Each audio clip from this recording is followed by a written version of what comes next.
I told her don't say all that stuff.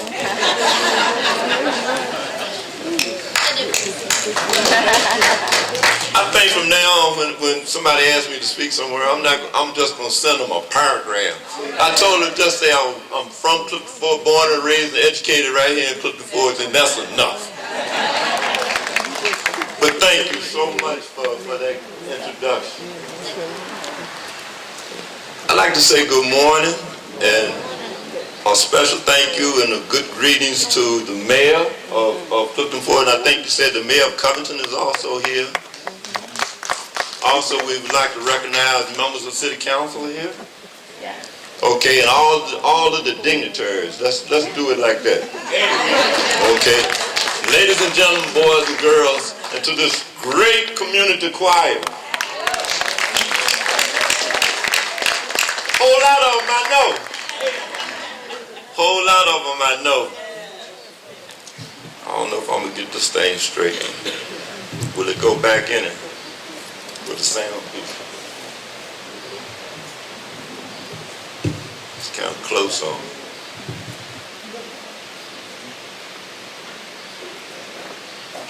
Yeah. Are you still able to hear me? Okay. All right. That's good. Truly, I'm honored to have this opportunity to come back home. I used to come home every year before the virus, but during the years of the virus, we haven't been able to come back. But it's truly an honor to come back and to see this facility. I've never seen this before. Clifton Forge is growing. It is really growing. But I would like to thank the members of the committee, and especially Ms. Veronica Gordon, who chose me to be one of the speakers. I don't know if you're going to be happy after I finish speaking. I don't know if I got that much to say. All of you probably know well my father. My father was a great orator, and he could deliver a speech. So I don't know how much of it is I got of him. But I am very honored to have this opportunity to come back home. Clifton Forge is a very special place to me, a very special place. I'm always proud of Clifton Forge. My role, as I understand it today, is to go back in time and talk about how it was back in the day. I can go back now. I can go back. I can tell you how it was. I'm going to do that. Also, to leave a word about your theme, healing and moving forward together. I want to take, as I start, just a minute to talk about this thing on this photography thing. Because it looked like more emphasis was put on. I'm glad you said I did something else besides photography.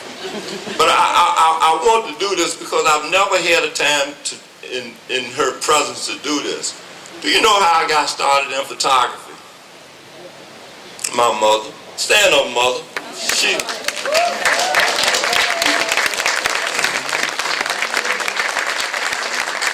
Publicly, I've never been able to give her credit for this while she was here, while she was in my presence. But when we lived at 804 Church Street, Mama had a photography kit. And this go way back, black and white, developing pictures. And Mama used to do this stuff, but she did it and she got tired of it. And as a little boy, I saw it. I said, Mama, what is this? And she told me. And so I started piddling with it. And I go out and take pictures and develop. I had a dark room in the food pantry at 804 Church Street. I could make it get dark in there, dark enough so that I could develop and print pictures. And I started, thank you to my mother. But I kept going with it and going. And before I knew it, I started getting into 35 millimeter. For everybody that's in photography, it was way back when you had film. You had to roll film up in an area where no light see it at all. And I just kept going with it. When I went in the Air Force, I wanted to be a photographer. but they told me I couldn't be a photographer because when they tested me, they said I was colorblind. I didn't have full color vision. So, cook or cop, what you want? I said, I guess I'll be a cook. I don't want to be a cop. So anyway, I kept piddling with photography and kept going with it. And I got good with it. And when this digital stuff came out, I just really loved it with the digital stuff. It took me a while to get into it, but once I did, I loved it. And you said something about presidents.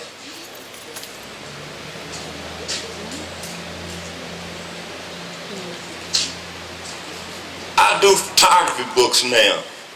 This is one that I made with President Obama. When Obama was president, I went around a whole lot of places when Obama was speaking. And so some of my books are back in the back where Mother is. I think all of y'all have seen this. So if anybody wants to see it, I'm going to lay it up here.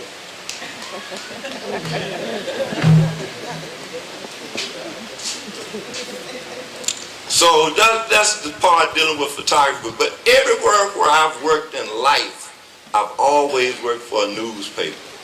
And having those credentials, it allowed me to be able to get a lot of places where other people couldn't get. I've seen Obama get off Air Force One. I've seen the Oval Office. I've been in the West Wing of the White House. But a little boy from Clifton Forge, to think about, you be able to do something like that. And it started from Oberlin Davis.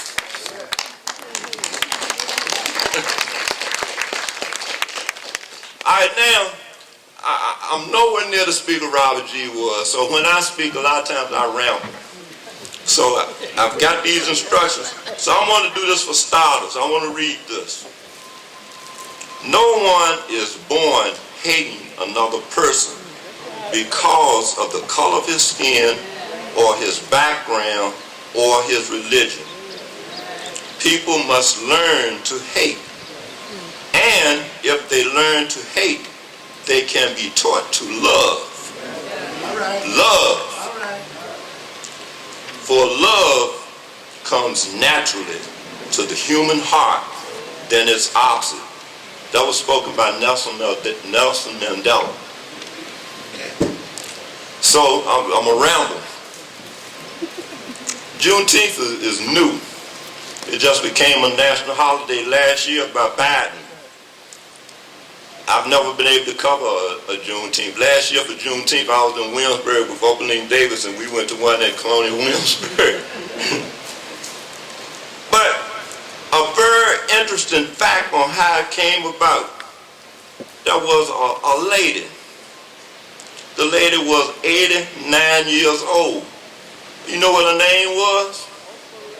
Opal Lee. Oberlin Lee.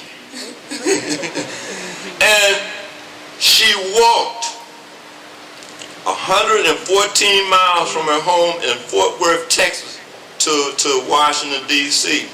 And so this really, she was one of the persons that was leading this thing on Juneteenth.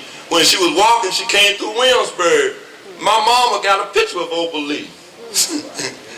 Okay? So this caused Juneteenth to become a national holiday. As we look at Juneteenth, it is a way to acknowledge our past faults. There's a lot of faults been back there, but it's a lot of healing. Okay? Our current divisions are to move forward to a future as a nation, move forward together, united as a nation and as a city. Okay? Now, I want to go back. There were, like I said, there was a whole lot of issues back there in the past. I want to talk about some that I, as growing up in Clifton Forge, some of the things that I remember when I look back. I was asked to look back. The first thing that I looked back at was the strength of the home during that time. A lot of mothers and fathers together. There was a whole lot of discipline in the home in the old days. You can get your butt beat. I got it beat. That lady beat my butt more than Daddy did. It's more discipline. She talked about I was a recreator. Yes. And as a recreator, you know what I saw? 8 o'clock in the morning, a lot of children being kicked out of the house. Mama's boyfriend coming. Let's be for real. That's what I saw. As a recreator, a whole lot of little children out on the street early in the morning. But one important thing that I noticed when I thought about back in the day, the importance of the church. Looked like everybody went to church. In Robert and Opening Davis' house, if you didn't go to Sunday school and church, you might not even eat. You might not go outside and play. A whole lot of that. Robert G didn't play that. You going to Sunday school, you might be able to every now and then get by with something, but it wasn't that often. But that church was a lot. And in the summertime, you going to vacation Bible school. We went during the daytime then. Now they got it at night and all this stuff. But back in the day, you went all day vacation Bible school. The church. When the Sunday school had that annual picnic every year, they had buses going from First Baptist, Main Street. People were taking off from work, go with the Sunday school. Church picnic. Used to go to Stanton every year. Back in the day, it was one of the few places we could go. Alright, I'm starting to go back a little bit now. Alright, now I'm really going back. I'm going back to the school. You know, during that time, everything was segregated. I went to Jefferson. Jefferson was what? It was the colored school. That's how it was called. It was the colored school. But we didn't pay that much attention to the fact that it was the colored school. It was our school. That was Jefferson. We took great pride in that school, and it was old. It was very old. My class was the first one to go into the new building, and my class was the last class to graduate from Jefferson. The year that we graduated, George, I can remember his name, George Copenhagen, superintendent, came down, graduated, and said, "This is the last year. Everybody else, next year, y'all going to Clifton Forge High." And they did. But you know something that was in the school when I was in school? You know one of the biggest persons that you could have in your school, who it was? Jesus. When we went to school, Jesus was still in the school. You could do daily devotions, you could pray, you could do scripture. You had to do Bible verses in school. And some kid coming there talking about Jesus wept. You better have a Bible verse. And a lot of times you had to have a different verse every day. Yeah, that was the old school. And you know what else? Discipline was in the school back in that day. Now I'm gonna tell you something. I was still in high school. I messed up one day. I said something, and a young lady took issue with it. I was at the library, Miss Morris. I said something, the girl ran and told Miss Morris went and got Coach Chubb. How many remember Coach Chubb? Coach Chubb had a paddle. He was a cute. Big Chubb was a big guy. Everybody in school was scared of him because he was a cute, and he had been branded. And when he came, we never seen people been branded before. He had that cute brand on his arm, and he had that paddle called Old Faithful. And Miss Morris called him, and Mr. Chubb told me, "Come on, man. In Jefferson School, you know how you go all the way down in the basement to where the boys' bathroom was, way downstairs in the bottom." He took me down there. I can't tell the whole story on this one. But I'm going to tell you, it was something I shouldn't have said.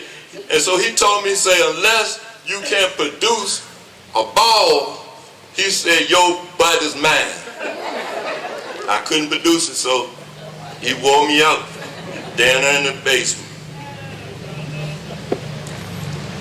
School today is a whole lot different. Now, I didn't put this on my resume, but I've been a librarian in the school. This past school year, I was in an elementary school, the biggest school in Franklin, got about 600-700 kids. I was a librarian, and I don't even read. I had little children, and one thing I noticed, a lot of children, they not that disciplined today. Now, one of the reasons why I came out to school, when I had to keep raising my voice to tell them, you know, you can't do this, you can't do that. But I loved it though. It was one of the greatest things that happened to me, being able to be in a school system. But this stuff today with this critical race theory and all of that stuff, what you can say and what you can't say, you know, you kind of wonder about that. Okay?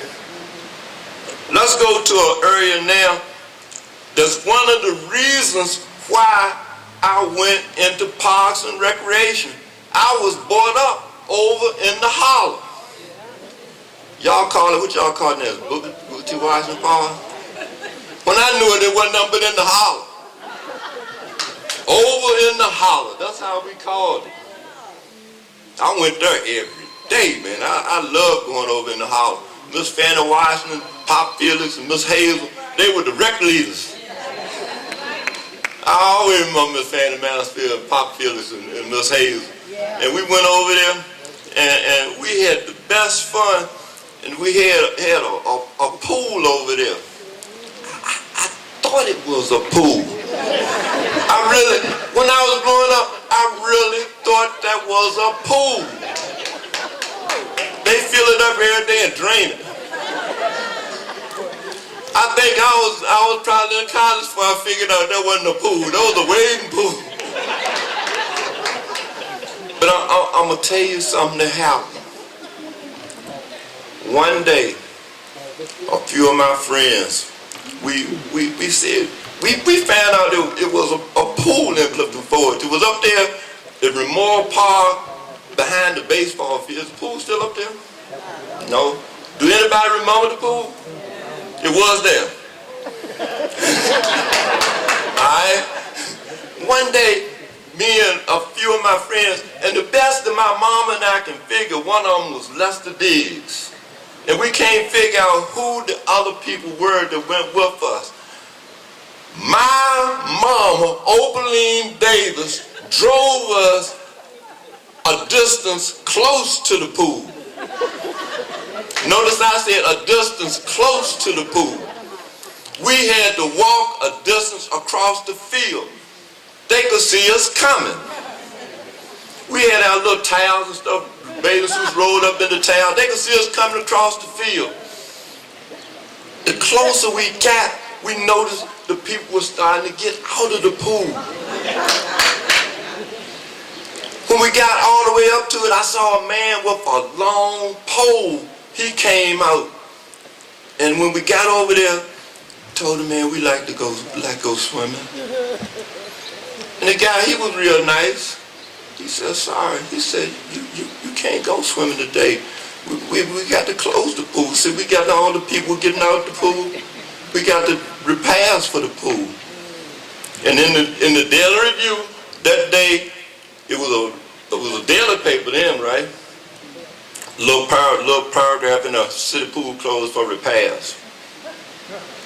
That was back in the day now. Okay. All right.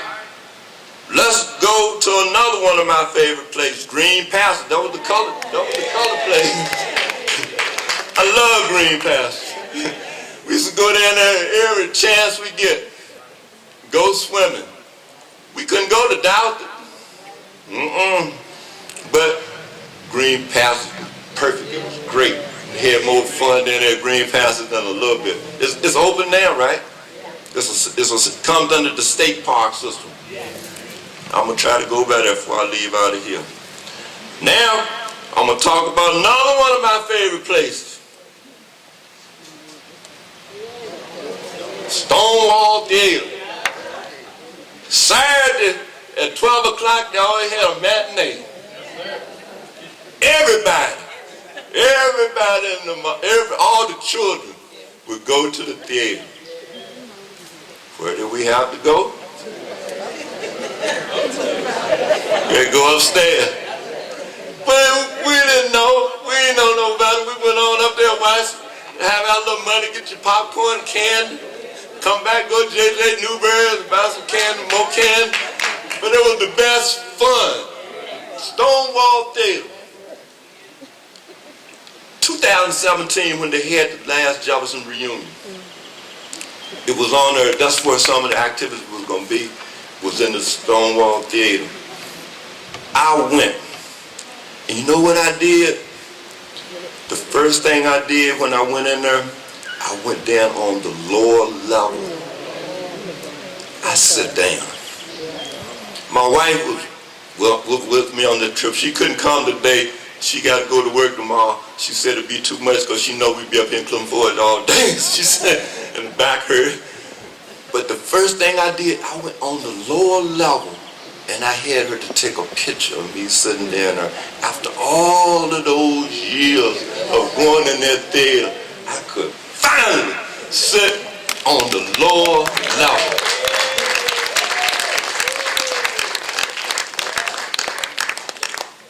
All right, I'm going to leave the theater alone.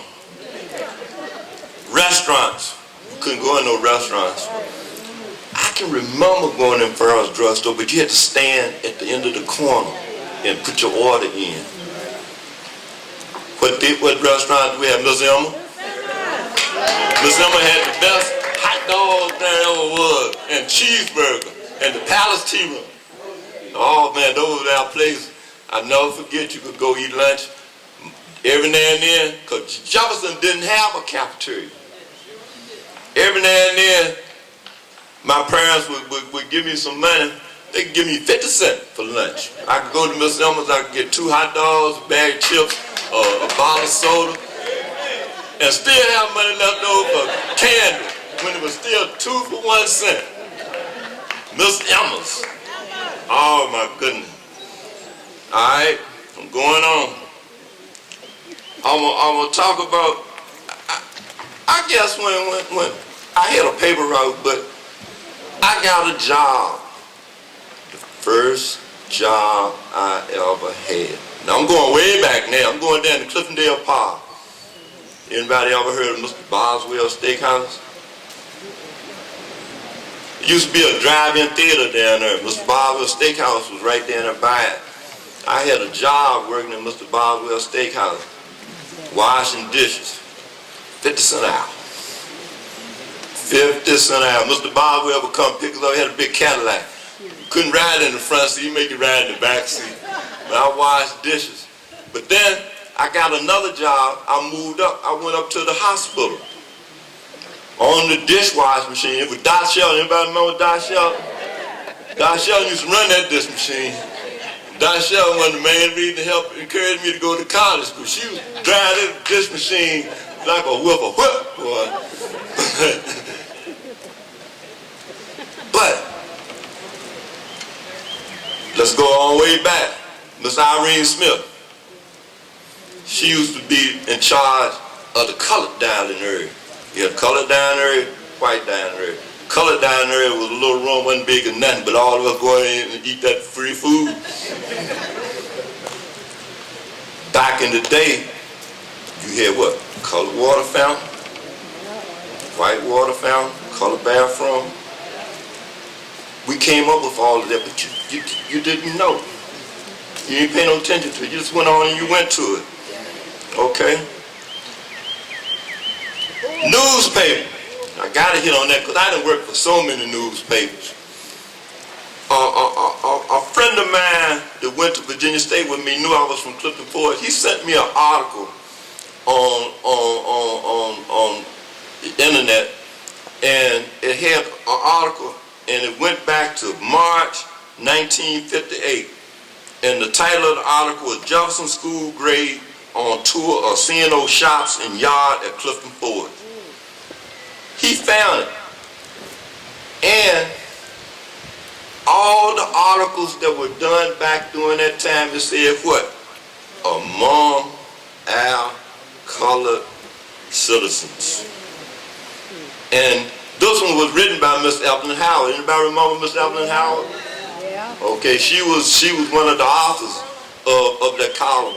It was always on the last page of the Daily Review in the corner. Okay? I'm going on. Travel. Everybody that worked for the C&O Railroad, Robert G. and my granddad, everybody worked for the railroad. So we could get passes. We could ride on the train for free. Go wherever you want to go. We all had to ride in the color car. Where was the color car? Back of the train. I'm going back there and sit. But when you got to Washington, D.C., the line was drawn. You could move in anywhere on the train that you wanted to go. And I used to go with my grandparents every year. They go to Washington, D.C., Baltimore, Philadelphia, Boston, Massachusetts. That's why I love to travel so much, traveling with them. Come back down the line, you get back to Washington, the conductor comes through the train and says, okay, y'all, you know you're in Washington, go on back where you belong. That's how it was. Okay. All right.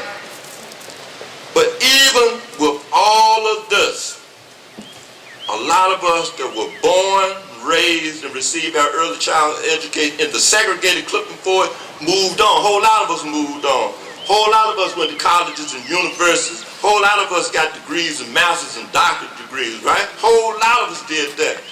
Many of us have still moved on and become what? Very successful in life. And you know what we credited to? Clifton Forge.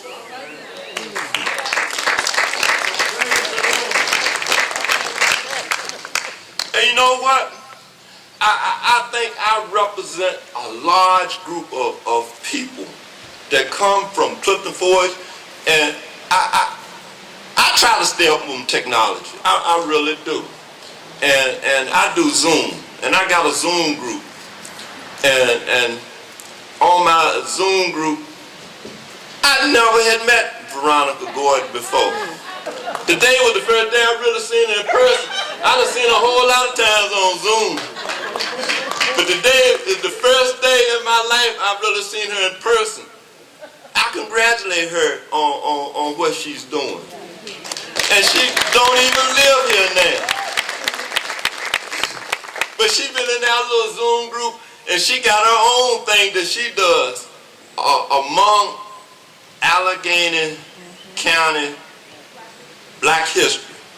Whole lot of us from Clifton Forge are still spreading the word, still talking about Clifton Forge and what went on in Clifton Forge. So I'm always proud. I get called on, I tell you the truth, I do get called on every now and then to do a speech. And so when I do, somehow I'm going to say something about two things. Clifton Forge and my college, Virginia State University, that I love. I would have had one in church, but I said, no, I ain't going to do it today.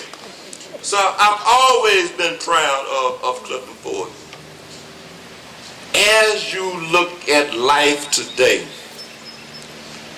a whole lot of us, like I said, my class was the last class to graduate in 1965. A whole lot of people now have been called from labor to rest. A whole lot of us old people. And just like in Roots, the old African, the story had to be told. So we still have to tell the story. I found when I worked in the school system, when Black History Month came up this year, a lot of kids, they didn't know what was going on. Some of them didn't know who Martin Luther King was. And I said, darn, I don't believe this. But it's true. I was in the school system. I saw it with my own eyes, heard it with my own ears. Somebody thought he was a baseball player. I said, no. So the bottom line is, somebody today has to step up. A lot of us are fading off the scene. We're going on from labor to rest. Somebody got to be. Now, I found people today are very slow to volunteer. Very slow. if she had to be all the way in Northern Virginia and she was one of the chairpersons, one of the people working with this, it's got to be enough people here in Clifton Forge area to be able to do some of the stuff that needs to be done.